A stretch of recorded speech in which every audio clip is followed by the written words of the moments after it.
Guardate questo video per visitare con noi le miniere di sale di Wieliczka. Da Cracovia potete raggiungerle agevolmente in automobile in circa 20 minuti. Oppure potete acquistare un tour organizzato che vi porterà direttamente in pullman. Qui siamo nei pressi dell'entrata e possiamo vedere i resti della ferrovia che serviva le miniere, che commercialmente hanno prodotto sale dal XIII secolo fino al 2007. Come potete osservare, la struttura sotterranea delle miniere ricorda un formicaio e sono presenti ben 9 livelli. Il giro turistico, tuttavia, esplora solo i primi 3 e ciò nonostante prevede una camminata di circa 3 km. Ora scendiamo subito a piedi al primo livello, situato a meno 64 metri. Possiamo vedere le ricostruzioni storiche che mostrano la vita dei minatori nei secoli passati. Il re Casimiro III il Grande, durante il suo regno dal 1333 al 1370, contribuì allo sviluppo di queste miniere di sale. Ricordiamo che il sale era, all'epoca, un elemento assai prezioso, tanto che la produzione in eccesso poteva essere utilizzata come moneta, alla stregua di un metallo prezioso. In onore del re Casimiro è stata scolpita questa imponente statua in sale. Le miniere di sale di Cracovia sono state dichiarate Patrimonio dell'Umanità dell'UNESCO nel 1978, riconoscendo così il loro valore storico e culturale straordinario e contribuendo a preservare e proteggere questo tesoro nazionale.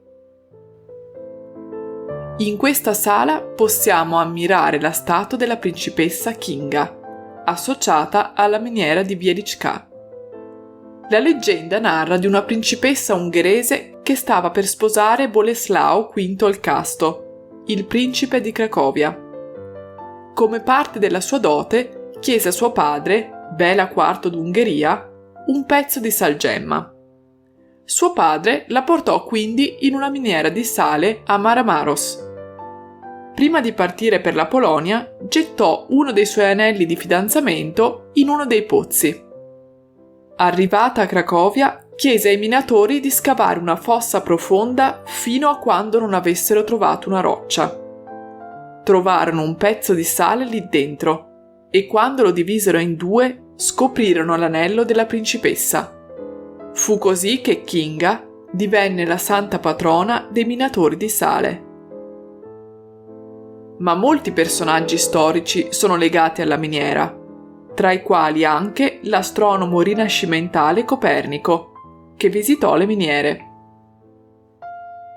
Sapevate che dentro le miniere c'è persino un lago? Ovviamente nero e salato. Qui potete ammirarlo mentre le note di Chopin riempiono l'aria. Inoltre ci sono diversi luoghi di culto scavati nelle sale. Primeggia tra tutti la cappella di Santa Kinga. Si tratta di una vera e propria chiesa consacrata, dove tutte le domeniche di mattina si svolge una santa messa. L'intera cappella è stata scolpita nel sale, dalle pareti all'altare, dalle colonne ai candelabri. Il lavoro di scultura sotterranea è così dettagliato e accurato che ogni particolare, dalle pieghe delle vesti ai lineamenti dei volti, è impressionante. Al centro della cappella troverete un'iconica rappresentazione dell'Ultima Cena. Questa straordinaria opera d'arte in sale è una delle più raffinate e affascinanti mai realizzate. La luce che filtra attraverso il cristallo di salgemma conferisce all'intera scena una luminosità eterea, creando un'atmosfera unica di serenità e riflessione.